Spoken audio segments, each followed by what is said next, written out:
Hey, JD Vance. You.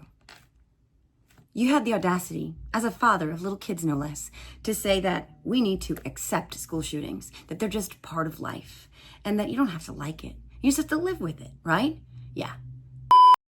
That's a reality of your own making, and one the rest of us don't have to accept. In fact, I refuse to accept that reality. Gun violence isn't like a tornado or a hurricane. It's not even like locusts or a pandemic. It's not a natural disaster. This is something we can do something about. This is something we have done something about. No one needs an AR-15. I beg someone to tell me that they do. I am not trying to take away your guns. I am asking that you store them responsibly, and I am asking the world to ban the kinds of weapons that would liquefy a human being in a matter of seconds. I refuse to accept this as my reality, and I refuse to do what Donald Trump suggested in just getting over it when a child is shot and killed in their school. Who are we? What are we doing that we would say such a thing, that we would give up on our kids in that way? What the fuck are we doing? This is not something we have to accept. In fact, this is a uniquely American problem. The rest of the world has mental health issues. The rest of the world has ideological and philosophical division. They have social media.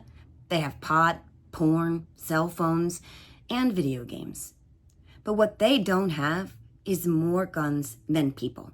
They don't have more than 500 mass shootings in less than a year. They don't have a populace paralyzed with fear that their child will be next, that they could be next. At least, not until they arrive here. After a British gunman killed 16 people in 1987, the country banned semi-automatic weapons like those he had used. It did the same with most handguns after a 1996 school shooting. It now has one of the lowest gun-related death rates in the developed world. In Australia, a 1996 massacre prompted mandatory gun buybacks. The rate of mass shootings went from once every 18 months to only one in the 26 years since. Canada also tightened gun laws after a 1989 mass shooting. So did Germany in 2002, New Zealand in 2019, and Norway in 2021. Meanwhile, here in America, since the Columbine massacre, there have been a total of 305 fatal school shootings in the United States. Since 1999, more than 440 people have been killed and 1,243 injured in school shooting events in K through 12 schools. Gun violence is now the #1 killer of kids in this country. Okay, guys, this has been so long overdue. I can't even believe this is happening. I have my hair standing it's standing up on my arms. Okay, welcome to the Are You Effing Kidding Me podcast. Leigh McGowan, aka Politics Girl. It's happening. You're here. It's happening. Oh my God. Welcome. Oh, I'm so thrilled to do this. I cannot believe how long it's taken us. This is bananas. And I'm pleased as punch to be here with my friend. Oh my goodness. It's funny because I think we first met at the White House of all places, right? Subtle, just dropping that there, the South Lawn of the White House, an event. Aww. But I think that was 2022. Is that even possible that it was like September? Yeah, I think it was actually before the midterms. Do you know what I mean? Like, I think it Yeah. might have been 2021. Like they were smart from the beginning. I feel like they were smart from the beginning. I feel like the Biden and Harris administration into the, Harris Walz campaign, I think they got from the beginning that something new was happening. Mm-hmm. And I remember being in a meeting before we met on the South Lawn, and someone was saying, like, why don't you have a media room? Like, you have this press room for all the press who are asking idiotic questions and questions most people don't care about. Why can't we go in there? Why can't people who, are doing what we do? And they were like, they have all these rules. You can't do that. And they said, well, then why don't you create another room for us? Yeah. And you could see them being like, Could we do that? You know what I mean? Because, and then now, cut to 4 years later, they have us at the DNC covering the campaign, not telling us what to cover, saying like, do your thing with your people for your audience. And I'm like, they've got it all the way along that there is a hole in the market between what people, how they take in their information, how they take in their news, and just this desire for truth and facts in a time where it all became kind of spin and both sidesing for, Mhm. you know, for advertising dollars. And I think people are just dead tired. They just want real information. Yeah, I 100% agree with you. And I would agree also from from the beginning of your comment where they've leaned into this from early on, which is smart. They've evolved with it as we've evolved, as consumers of information and news have evolved. But I mean, I think there's so much value to what you just said in terms of people getting their information from different sources now, because I think largely people got really tired of what felt like corporate media was them being beholden, right, to like they're overlords of advertising dollars, and that they had to hit certain things that they had to say, and they had to say it in certain ways, and it all felt so canned and sanitized and removed from reality. And then the antidote to that is you have these independent creators who are driven by conveying their messages, what they're seeing, what they're observing, what they're thinking, what their thoughts are on all of this stuff that is not at all determined by what some entity tells them. And granted, that's a slippery slope, and it can be a very double-edged sword, as we've seen. But what also I think has happened, interestingly, and I know for a fact that you are one of these. I mean, this is one of the reasons meteoric rise in this space, because you vet your stuff. You don't just throw spaghetti at the wall. You're very careful. You don't intentionally mislead or disinform. You try to educate and illuminate, and people now trust you. And that has really, I think, shaped both the space, but also you and the way that you communicate and the information that you convey. And I think it's incredibly important, and it does fill that gap for the consumer of information who's looking for someone like you.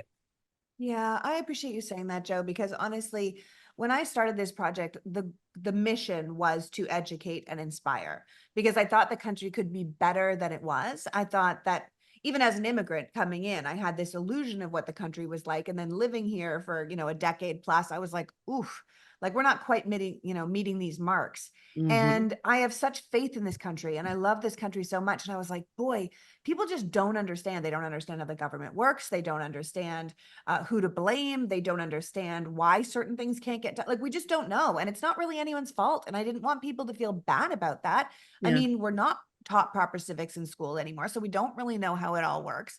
And then we're told from when we're little kids not to talk about politics because it's somehow rude. Hmm. Don't talk about politics or religion. And you're like, dude, what causes the most problems in the history of the world?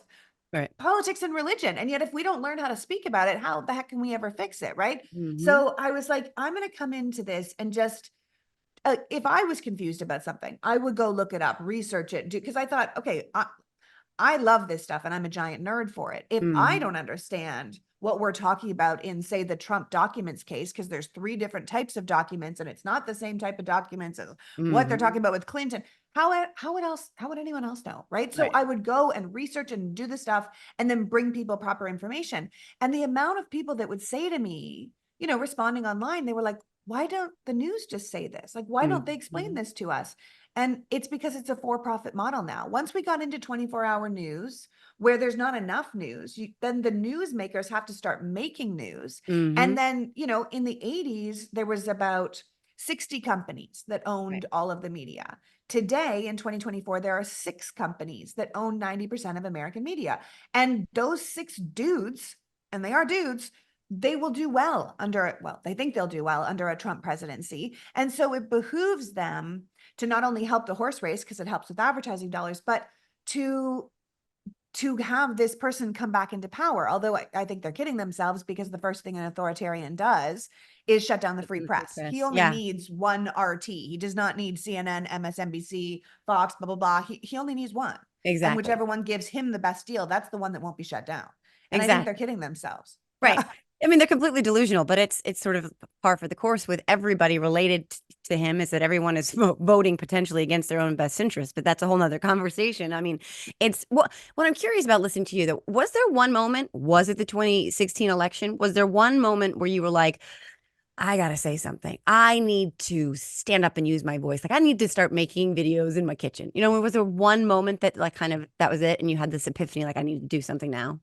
I think, look, I was doing civics online starting in 2015. Like, Oh, I had a very small audience of people who were like watching it with their kids because I was like, why do we have the Iowa caucus? Like, why does the right. Supreme Court matter? You can go back and like look at educational videos I was doing in my playroom at the time because I That's had a small cool. child. And then coming up in the 2020 election, we were stuck at home during the pandemic, and I have a really serious lung disease. So our family was very, very careful about the pandemic. We were doing that thing where you wash your groceries outside your house and you order Yeah. everything and you see no one. And I was literally following my husband around the house, like doing what I do in my kitchen to him. And he eventually was like, babe, I love you. Like, I love your passion. I like you're telling me good information, but I swear to God, we'll never make it through the pandemic if you keep following me around. And I was like, Right. well, where am I supposed to put it? And he was like, I don't know, man, like on TikTok. And I'm like, TikTok? Yeah. I'm not like a dancing teenager. Like we Yeah. only knew TikTok from my son who was stuck at home on TikTok. Yep. And so I put the phone in my kitchen windowsill because it was at my eye level. It wasn't like I was, thinking I'll look like this woman in her kitchen. I mean, I literally put it where I was standing. Right. And I think one of the first videos I did was all about the, I feel like it was about the Amy Coney Barrett, like pushing her through onto the Supreme Court, Mm. and how people were saying, listen, we can't do anything about this because the Democrats aren't allowed to stack the courts. And I was like, the courts are already stacked. Like, Hmm. that's the thing that people don't understand. The Republicans have already stacked it. It was a 40-year plan. That's how we Hmm. got these people on the court in the first place. Hmm. And what we have to do is balance it because people don't believe in the courts anymore. And that was like, what, how many years ago I was talking about that? Right. So like, I think the thing is that if you're not in it, and look, I'm not saying I wouldn't love to make money, but if you're not in it for profit and you're really in it just to truly give people information that you think will make, and for the, without sounding too Pollyanna, the world a better place, Right. then you're free to tell people the truth. You Hmm. never see me in my kitchen being like, also this coffee, like I don't do it, right? I've never Right. done it. I've never monetized TikTok. I've never monetized any of my platforms, Right. because I didn't want to say, oh, these videos do really well and I make more money, so I'll do more like this. I Yeah. always wanted it to be organic and to be really telling people the right thing. And I carried that through from the rants into the Hmm. podcast, which now does really well and is kind of a go-to podcast for people that want the truth out there, Yeah. and then into my book, because at the end of the day, I'm a giant nerd, Yeah. but I really believe in America. And I really believe America can be the country it tells people it is, and it can Hmm. be who we say we are. And right now we're not. But Right. it's a lot like going to a resort where you see the beautiful brochure and you're like, oh my God, look at this place. And then you get there and there's like, Hmm. needles on the beach and like ants in your room. And you're like, oh my God, it's like not at all like the brochure. But it Exactly. doesn't mean that all the bones aren't there. That doesn't mean Right. that it's still not a beautiful beach. It's just that we need to clean it up. We need to Right. fix it. We need to understand what's wrong. And then we Hmm. need to be like, okay, let's get to it. I think that that's the highest way of loving this country. Honestly, I think that's the most significant love we can show is that we can acknowledge where we need work, where we need help, where we've gone wrong, that we can, look to those mistakes and missteps in our past and improve upon them because this is this always unfolding experiment, right? That we're trying to perfect this union. I think your love of America, as you are an immigrant, I understand that although I'm not an immigrant because my father came to this country from Lebanon. And when my dad came here, he, had all of the promise of the shining city on a hill and this, the American dream. And he really lived it in this country based on his hard work and dedication to it. This country certainly did reward him with a really beautiful, successful life. But I think our love of this country is something that 1000% we connect on. And I know that it's what motivates you to do this. I know, and I've met your gorgeous family and your gorgeous son, whom my son described as glowing. He's literally like gorgeous to the point where he glows from within. I know that our kids are big motivators for us too. And something that comes across you can't fake. Something you can never fake is who you are genuinely, authentically. Like no one will ever accuse you of being like, no, I just don't feel like that's who she is. She's just pretending. Like that's just not that's not who you are. That's not why, again, why so many people like love you and why you resonate. You are such a genuine human human being. And when you're genuinely concerned about something or interested in something because of the geek side of you, which I also very much appreciate because I consider myself one too, for this stuff especially, that stuff just comes across the screen and that's what reaches out and grabs people's attention. It's like, I could know her. I do know you. But like anybody else watching, like she could be my neighbor. She could be at my bus stop. She could be at the PTA meeting. And that's who you Yeah. are. Yeah. And honestly, that's who most of us are, right? Yeah. I mean, like, I think we've been told for so long that we're this divided country that's never coming back together. And Mhm. really, we, like Joe Biden says it all the time, we have so much more in common than we do, that separates us. Right. And I was so deeply moved being at the DNC this year during the Tuesday night roll call, because I feel like, and if you don't know what the roll call is, it's when all of the state's delegates pledge their delegations to whoever the presidential candidate is. And each state has their own, group that talks about what's important in their state and what they see themselves as. And then they say, we give our votes to blah, blah, blah. Yeah. So that was the roll call. And not only did the Democrats do it in this kind of like very fun way with like DJ Cassidy spinning a different song for each state. It was And it was incredible. like a really rock and dance party, but it was Yeah. also just all of these people from all over the country, when we're told how divided we are and we're told we're red states and blue states and no one, and here we had all 50 states, all the territories all together. And you go, oh my God, here's the United States of America. I kept saying, it's the diversity for me. Like, look around this room, like even look around where I was sitting. It's like, here's a person in a wheelchair. Here's a Black person. Here's an Indigenous person. Here's like, we had every single type of American represented there.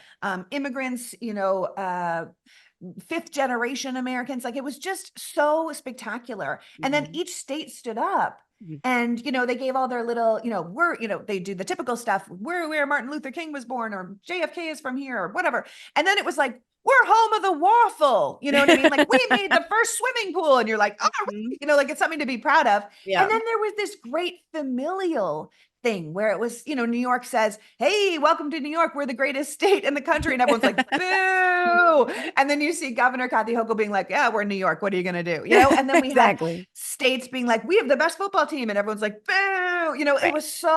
It was the way our family tables used to be before the Trump years, where it was like, I can't even talk to you. I can't look at you. I mean, we have really ripped families apart. I have an aunt and uncle who are so in love with Trump. And I think, oh my God, I do this all day long. Yeah. This is all I do. To this day, like, I'm at the point now where I'm like, in 2016, I can get my head around voting for him. You thought things were going to be different. You thought maybe, like you could somehow look past the bus thing and the grab him by the pussy and his entire business record, because the media didn't tell us what they should have told us. But now, after 2020, after everything is done, after the Stop the Steal, after all the, felony charges and the rape thing. And I just feel like if you're still with him now, it has nothing to do with politics. It's about morality. Yeah. It's about logic. Right. And it's about the country. And I just think my aunt and uncle are just one part of one family that has been absolutely torn asunder by this man's quote unquote leadership and by the people who he surrounds himself by. And it breaks my heart for the country. And I feel like not only do we need to decimate this party in November, then we have to fight them from November to January 6th, where we get the whole thing approved. Then we need to fight them until January 20th, when we get an inauguration. Like, it's not going to end. It's not like it's going to be like, and on the 5th, it's all over. No. It's a much longer process. And then we have to do the hard work of rebuilding a nation. And we're in both a very hopeful place and a very sad place. We've been traumatized. I think we are very traumatized. And it's one of the reasons I wrote the book, because it was like, okay, we need to keep democracy's head above water. We need to extend the American experiment because it deserves to be protected. Right. But then what? Right? Then what? And so I wrote the book to deal with the and then what, like to say, look, obviously we're broken. Here's how we got broken, just so you know, and here's how we're going to fix it. And I literally lay out, all the steps to do that. But I also put together what I call 6 American principles, which are like six things, no matter where you sit on the political spectrum, we can all agree make America America. Like the first principle is America is a land of freedom, right? It doesn't matter if you're a Republican or a Democrat, you're going to go, yeah, we're a land of freedom. And then you say, okay, so let's use that not only as a roadmap, these 6 principles as a roadmap to get out of this mess we're in now, but as a lens to consider our legislation, our legislators, our government, our actions moving forward.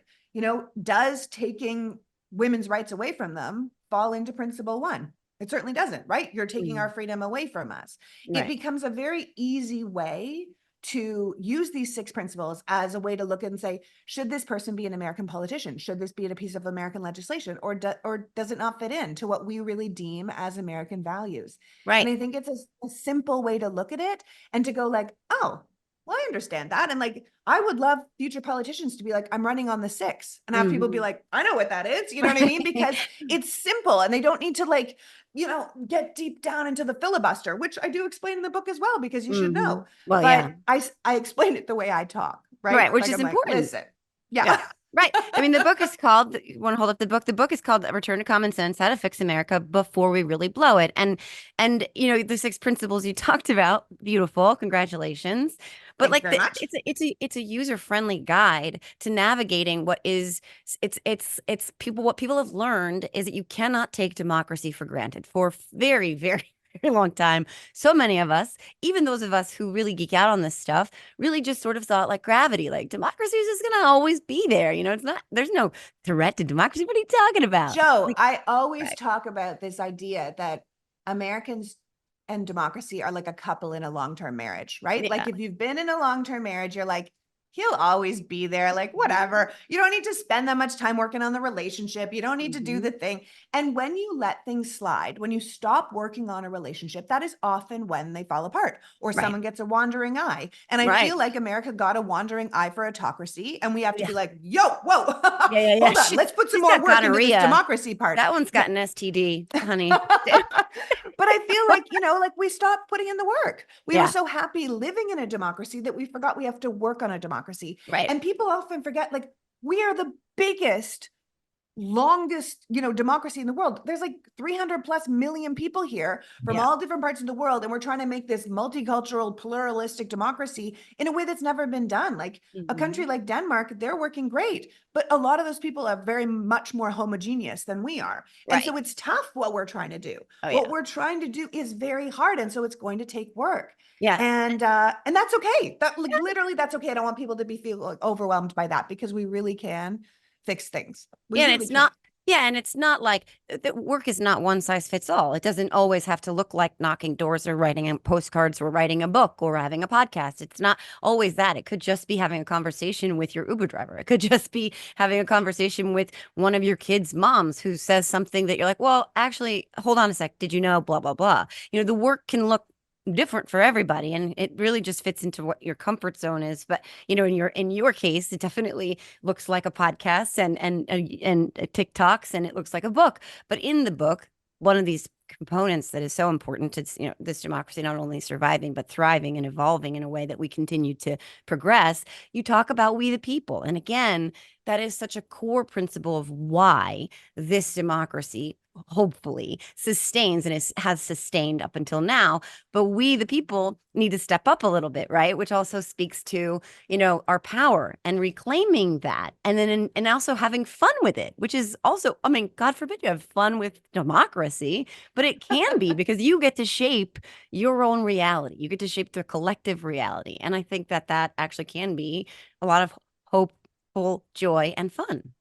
Yeah, no, I mean, honestly, if the young people of America realized how much power they had, I Mhm. mean, we could turn Texas blue in a hot second. We could Right. turn the entire country blue if they just voted on their values. There are now more of them Yeah. than the boomers, and they're only going to be more every single year. Like it is bananas if they say, actually, we would like a living wage. Actually, we would Mhm. like this. Actually, we'd like to get rid of partisan gerrymandering so we don't have like a Jim Jordan every Right. year who cannot lose and This, does nothing, right? this Like district looks like a we could duck. fix Yeah. we could fix all of this. We could Right. fix all of this. And a lot of the things that they're talking about at the Democratic convention and doing in the next Democratic presidency is things like passing the For the People's Act, passing the John Lewis Voters' Rights Act, because these are things that would make politicians answerable to the people again, back to we the people. So it's like, if you scoot out of your state to go to Cancun when a bunch of people are freezing to death by your own policies,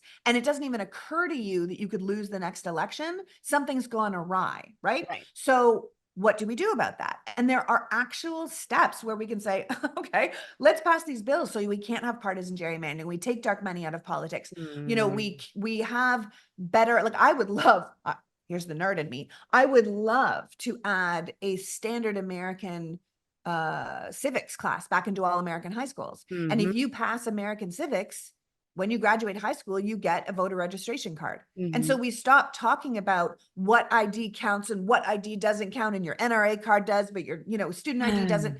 Did you pass American civics? Right. Great. Then here's your voter ID card, and it works everywhere in the country. You know what I mean? Like, there should be, not only would we understand what we were voting for and who we were voting for, what they do. We wouldn't be mad at the president when we really want to be mad at our governor. We wouldn't be, voting against the Democrats when we're really mad at our Republican mayor. You know what I mean? Like, we would understand it, first of all, so we'd be more educated voters, but then we get rid of that whole whose vote counts BS that we're dealing with right now. There's so many things that could be done that could make people feel like, hold on, let me take the wheel. You know what I mean? Like, this is, we the people take the wheel. Yeah. Right. And what I think has been shifting, and I think this is in large measure as a result of independent creators, is that people are starting to realize that it's not all hopeless, that they do have a say, that they can impact change. I used to hear this all the time, like, well, there's nothing that we can do. There's nothing that can be done. The Supreme Court is the Supreme Court. They're set there for life. There's nothing. That's not true, right? That is 100% not true. There are mechanisms in place we're just not tapping into because we've been so complacent for so long that we've let this thing become completely anti-democratic, which is really what it has become. I mean, it's no longer representative of the majority of Americans. It's completely tyranny of the minority. And none of them, by the way, were ever voted for. And most of them were put in place by presidents who lost the popular vote. So that's a conversation we can have moving forward. Where it's like, well, what can we do actually to change this court, to reform this court, to force them to be what the founding fathers really imagined them to be, and not what we're looking at now. And I think increasingly that's the kind of conversation that creators are having that you're not seeing on the news. You're not seeing in those, corporate CNN, MSNBC, Fox News feeds. You're just not seeing it. But people like you are talking about that stuff. And that's very empowering. Yeah, no, look, I hate to be a shill for my book, but like, there's a core principle in the book that says the law applies to all of us, which I had to pull the whole book back from the publisher and rewrite sections of it after that Supreme Court decision came down saying the president was above the law. I was like, holy hell, bring the book back. We gotta like add that burn in. It down, burn it.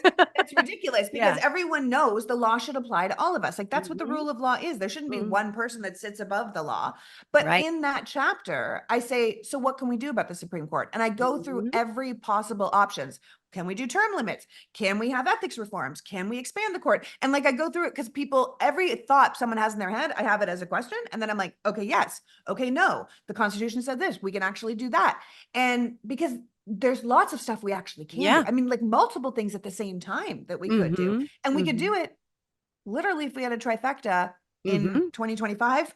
Immediately. We could do it immediately. So like everything, you're like, it'll never change. It could be changed next year. Like, literally next year. And people should get psyched about that, right? I have a whole section in the book where I'm like, there's too much money in politics. Like, people like, if I get one more like email or text being like, send $5 before we all die.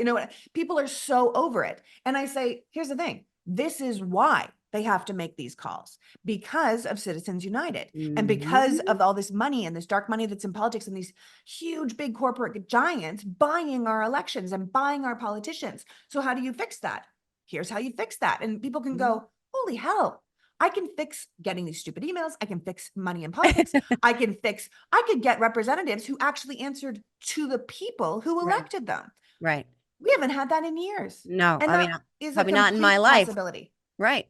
And that Yeah. feels that's what this election feels like. It really does feel like the precipice of this, cliff and to the bottom to this pit of despair because if we have this opportunity, like you said, if we got the trifecta, let's just say, but even if we didn't, we'd still be moving the ball forward if we got two of the three. Let's just say I'll settle for that. But let's just say we get the trifecta. We can impact I'm the going for massive all three. hey, I'm all All for it. three. I think we are looking at things that we've never even imagined in terms of what people are going to do. I mean, I think it's just going to be insane. But that feels like we're right here at this moment, at this fulcrum point where either we're going to go that way and move forward and truly have impactful change and truly have a country that starts to really look like how it actually is evolving, or it's the edge of the cliff, right? Like feels like those are the choices where you have a Donald Trump in place with the Supreme Court that's set that will let him do whatever he wants with no checks, no balances, nothing. And it feels like the dismantlement of democracy as we know it is really what's on the other side.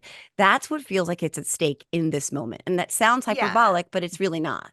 No, it's not at all hyperbolic. And I think people should also keep in mind it's not even Donald Trump. Right. They're keeping Donald Trump here because he brings the base. It's the Mm-hmm. Project 2025 people. It's the Right. Heritage Foundation people. It's Mm-hmm. the Federalist Society people. Those are the people that Yeah. actually stacked the court. Donald Trump Right. didn't care who the people were. They were like, we will support you if you take our judges Yeah. that we tell you. And he was like, Mm-hmm. cool, whatever. He doesn't care Is she about hot? government. He Is she doesn't a know 10? how it works. Like No. he does not care. How does it affect me is where he's Right. at. So Mm-hmm. right now he is a means to an end. He is a vehicle for them. What you need to Mm-hmm. see is JD Vance, this Yeah. empty shell of a man who stands for nothing, that people like the Heritage Foundation and the Federalist Society can pour all their terrible ideas into, and he will do. I honestly think Donald Trump, if he was elected, God forbid, Mm-hmm.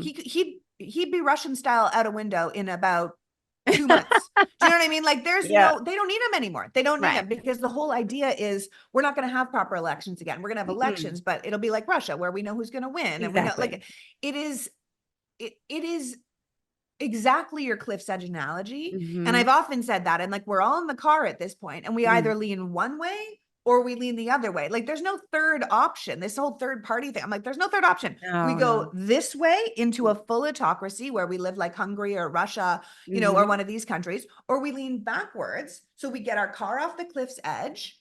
And then we have the opportunity to decide where we're going to go, to look at the map again, to decide to get us back on the road, to get us back on track. And those are the two options. Yeah. And one of them is horrendous. And I don't care where you are in your headspace with this. If you think you're going to make it through a second Trump presidency, which by the way will never end. I don't care how rich you are. He's coming for half your money. I don't Yeah. care how powerful you are. He doesn't want people more powerful than him. I don't Mm-mm. care if you say, I'm moving to Portugal. If that man wins, I'm moving to Portugal. I'm like, where in the world do you think you are safe Right. from an No. autocratic America with the Nowhere. biggest military in the world? Like, I'm from Canada. When he won Yeah. the last election, people were like, why didn't you just move back to Canada? I was like, first of all, because people, like, I believe in the country. So we need people like me to stick around and be like, let's fix it. You know what I mean? Yeah. Like, if I was like, I'm out, peace, you guys screwed up. Like, no. But also, if I move back to Canada in 2024, how long until Donald Trump's administration turned its eye on Canada and said, hold on, here's a Oh, yeah. completely unprotected border with Uh-huh. all of these beautiful natural resources, no real military of its own. I mean, moments, months, maybe a couple of years, Right. max. Right. Like, there is no place on earth you're safe No, from an not to autocratic mention what his America. buddies would be doing abroad, what he would be letting Putin and Netanyahu and all the world's Yeah, worst that's how actors be doing he's like, oh, abroad. I'm going to stop World War III. You're like, yeah, because you're going to give all the autocrats whatever they want. Like, there's no point in Exactly. fighting if Right. they already have Ukraine, if they already have, Gaza, if they already have, like, it's disgusting. And Right. it's the autocrats of the world uniting. They want him to win because who's going to fight back if Exactly. America is the bad guy? Who Right. punches Nazis if Mm. America's the bad guy? No Yeah. one. There's It's no one it's like left. an axis of evil on crack. But let's sort of finish, if you don't mind, revisiting the DNC because I want to talk about both how it felt to be there. You talked about the roll call; that was incredible. But just the general, and I keep going back to the word. They lean into this word a lot, but the joyfulness of it, the humanity of it, and how that felt so cathartic for me personally. I think a lot of people felt that way there. There was this like sort of sisterhood and brotherhood and community, and just I don't. I know it sounds trite, but people seemed genuinely like happy to be around each other, happy to connect. We had this really cool kind of creators suite lounge thing that was fun. You got to connect with other creators in there of all different ages. I realized very quickly that I'm kind of like maternal compared to a lot of them, which was You fun and know how many people fine. at that event told me their mom loves me? Yeah, It was the same. funniest thing. They were like, "My mom loves you." And like it Yeah. got to the point where Sean and I were both howling because I was like, apparently I'm everyone's mom's favorite Right, person. But like, of course, right. I'm a mom in that group of 20 something year olds, right? Like that's my kid's Exactly. 16. Like that makes perfect Exactly. sense.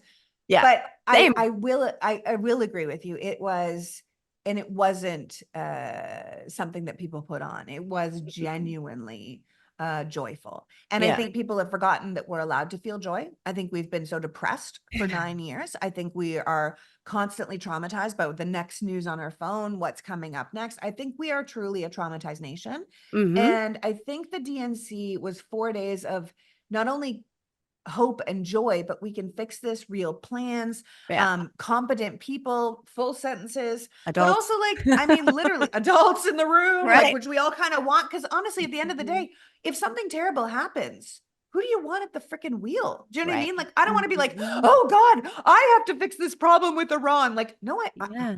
I want someone that knows what they're doing. I want like Mhm. people who know their jobs, people that understand this whole idea of Donald Trump and these guys purging the federal government and all Oh, these long-term government workers and putting in a bunch of loyalists. I'm like, do you know how much trouble we're going to be in with 50 to 100,000 people who have never done the job before trying to get out unemployment checks? all right. You're not getting them. Do you know what I mean? No. Like they won't know what they're doing. If their whole reason for Mhm. being hired was they are 100% on Team MAGA, Yeah. that's not competent government. You think government doesn't work now? Like, oh boy. Oh my God. But if to return it to the DNC, Mm-hmm. even just where I sat, there was every kind of person, college students, like old grannies, and every single type of person, every color and creed and religion sitting around me. And on the third night, I sat beside a mayor who was amazing from a small town in Pittsburgh. And she was just outside of Pittsburgh and she had a cane. And she was like, oh, I got this weird vertigo thing. Like, I don't normally have a cane, but I'm having a little trouble with my balance, but they say it'll fix out. She Mm-hmm. must have lent that cane because the Hmm. stairs are really steep. So Yeah. she kept being like, would you like to use my cane? As people were trying to come down, like an 80-year-old granny or like someone with a bad knee or like my friend. And like, I thought this cane is being used by 10 different people because everyone is trying to help everyone else. Yeah. Everyone was genuinely there to try and move things forward. And I kept thinking, this is so hopeful because people often say to me, why do I do what I do? I'm just preaching to the choir, right? And I'm Mm-hmm. like, that's not what I'm doing. I'm teaching the words of the song to the choir so they can go out and sing it to other people, right? Like there are people who will hear what I say who've never heard me because they'll Mm-hmm. hear it through someone else. And I Mm-hmm. was looking around the room at the DNC and I thought, here's the thing. These are all the true believers. We're in a room of the choir, but they're all going to go home to their states, to their cities, to their families, to their dining room tables, and they're going to sing this song. They're going to Mm-hmm. say, we can have hope. We can have joy. We can have competent leadership. We can have an America that works. We can have a living wage. We can have our healthcare taken care of. We can have these things Yeah. if we choose correctly. Right. And I think that's so hopeful Yeah. and yes, joyful. I agree. And I think we all sing the song a little bit differently. Sometimes I like to shout the song in people's faces a little bit. Sometimes I'm angry sing the song. But that's okay too, because we all have our unique approaches to how we do this and how we cope. That's what I Um, love about you. right. But it all works in the tapestry of what we're doing and who we are and what we're all driven by. And I just wanted the last thing is because this moment feels so much bigger than policy and platform and politics, right? There's also this idea of who we are as a country, as human beings, the humanity, the morality, like who we want our children to look up to emulate. Like I don't need my president to be perfect. I don't need them to be my dream date. I don't need them to look exactly the part or say all the right things or reflect whatever exactly things I want. I want them to be a good person. You know what I mean? Like at the end of the day, not a person without mistakes or faults, not a perfect person, but a person who's driven by decency. And we are really, this race is about that battle as well. This moment for America to choose who we are as human beings and who will be moving forward, right? I mean, do you want to speak to that a little bit? No, I think you're exactly right. And people often use that analogy that's like politics isn't like an Uber. You don't get to call it exactly to where you're going and then go to exactly where you want to be. Mm. It's like it's a bus, right? Like you get on the bus that's going closest to where you want to be, right? Right. And no, there might be some walking in there, there might be some waiting in there might be, but it is not, you will never get everything you want from any politician.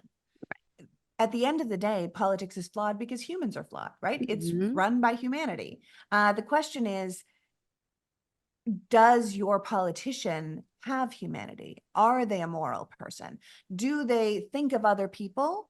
And I think we've never seen so clearly one party that is truly thinking of not only themselves with the figurehead they've chosen, but one small, infinitesimal group at the very, very top.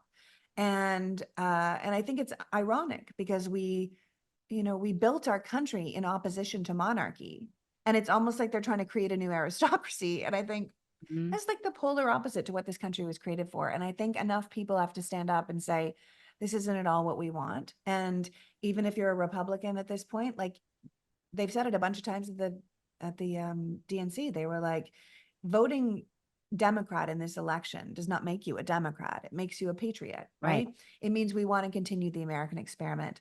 And you know what? That's why it hurts me when I think about my family members that are still on that train, because it's not about politics. People are like, you're going to not talk to your family member because of politics? I'm like, it's not about politics. It's about Mm-mm. morality. And at Mhm. the end of the day, there will be some people who we can't come back together with. And unfortunately, just like any sort of battle, that side will have to be decimated, not physically decimated. I mean, like that, like there used to be an expression that said, make racists shameful again, or, Mhm. make racists feel shamed again. Yeah. And I'm like, that's kind of where we need to be. Like, if you say something terrible about people, if you say something hideous about people, if you're just a cruel bully, I want you to feel less emboldened Yeah. in a future America. I want you to be like, Mhm. ugh, probably people won't like it if I say black people are blank, right? Like, Yeah. no, they won't. They won't like it if you discredit women, or you discredit immigrants, or you are cruel about someone's weight, or you think that trans people are evil. You know what I mean? Like, we're done. Like, Yeah. we're done with that. And if that's going to be I might not be able to change your mind about that, but we need to decimate your mentality, not Mm. only at the ballot box, but in legislation. Yeah. Because I think moving forward, people will find that giving rights to other people, expanding rights, it doesn't actually hurt you. You've been taught Mm-mm. that it will hurt you because people are trying to use your hate against other people. But I think the sixth principle of my book is government can be a force for good, right? Right. And I really believe that. Mm. While politics is the game, government is the work. And I think that government can be a force for good if we put the right people in there. And then I think once people can see, oh, geez, now I do have protected healthcare. I do have a better minimum wage. I do have this. You can see that the Democrats weren't these evil baby killing monsters that take babies out of the wombs and smash their heads on tables like we would ever Oh, do. I think it's like, come on. right. But you need to see it first. You can't be told it because you've been told the opposite for so long. Right. And we can disagree. I think as a society, we can disagree. We can continue to disagree.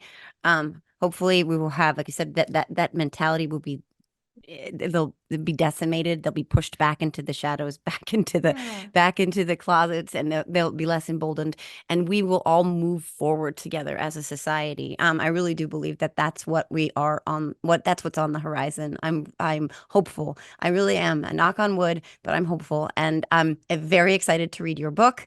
And I'm very very impressed. And I don't want to say proud because that sounds condescending, but I don't mean it in that No, capacity. I'll take it. I'll take it. I'm Yeah. telling you, writing a book is no joke. And there was a moment back then in February when I was looking at my book proposal, and I said to my husband, why the hell would I say I will explain how the American government works? It was like one sentence in my proposal. It was a 25-page proposal. I was like, Yeah. "Ah, what a stupid thing to say. But I did end Yeah. up doing it, right? In Yeah. a way that felt accessible. And it's hard. It's no joke. So I'll take it because Yeah. writing a book is really hard, and anyone that's done it deserves credit. And I really hope people will read it, because I think if more people understood, I always say, like, don't think of it as like a lesson, think of it as a how-to book. You're like, Yeah. how to fix the country, how to get us where we want to go, how to be happier in this nation. Like, think of it like that. Who doesn't Yeah. want to do that? Who And doesn't my want dad, that? right? And my dad always said the hardest things are usually the most worth doing. So you put in the work, you put in the toil, and it was definitely worth it. And we have like a sisterhood, I think. I would say that I feel a sisterhood with you. Again, we've been sort of on this journey at the same time in our own different ways. And whenever I see you anywhere, including at the DNC or on social media, but I just always feel a kinship with you. And my kids have met your son and your husband and everything. So I'm so proud to be on this journey with you and to be in this fight with you in this moment. I couldn't agree more, Joe. Honestly, you have a wonderful family yourself. And I feel like we're very lucky to have people out here who are willing to put themselves on the line and say, I'm willing to stand up for the country and take the hits that come with it. Boy, did we get those hits, man. They are nasty. Go They back to are your basement, nasty. bro. Man, seriously, they go after my fingers all the time. Some guy called them evil witch talons. I'm like, what the hell is wrong with my fingers? Like, seriously? No, Joe, honestly, like Anything. you get it way worse than me. I was on one of your things the other day and I thought, Oh my oh my God. God, these are the meanest people I've ever seen in my life. I mean, it was very helpful because I was like, block, block, Yeah. block, block, block. Because I was like, horrible, horrible, horrible, horrible. But I thought, where in your brain do you go like, you know what I'm going to tell her? I'm going to tell her that she's a, and you're like, what would possess someone in their home just to be like, I'm going to tell this woman how fat and old she is and how much every man in the world hates her. And you're like, really? Like, that's how you're spending your day? Oh, that's unfortunate. Seriously. It is. Yeah. I mean, you get hit hard, babe. I mean, I get hit, but you get hit It is. hard. I wear it like a badge of honor. I don't. I wish it did. I mean, honestly, I posted a picture of Chicago. I was like, Chicago, you're so beautiful. And the first reply was, you're a whore. And I was like, what?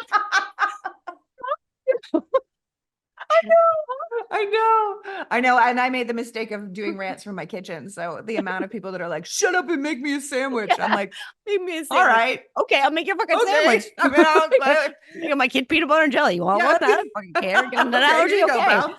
I'll She's have the just fish on hangry. spread. Seriously. You need to chill. All right. Good. It was good to end on a laugh. But thank you so much for this. And Oh my congratulations God. again on the book. Good luck with the book. Where can people find it? The book is for sale. The book Barnes is and for sale Noble. everywhere you buy a book. Yeah, any small bookstore should have it. Online should have it.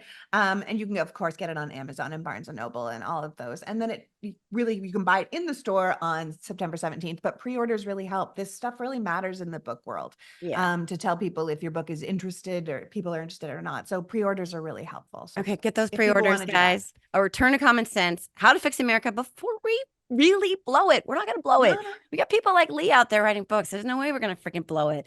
All right. Well, again, this concludes this episode of the Are You Effing Kidding Me podcast. Again, thank you to my guest, Leigh McGowan, politics girl.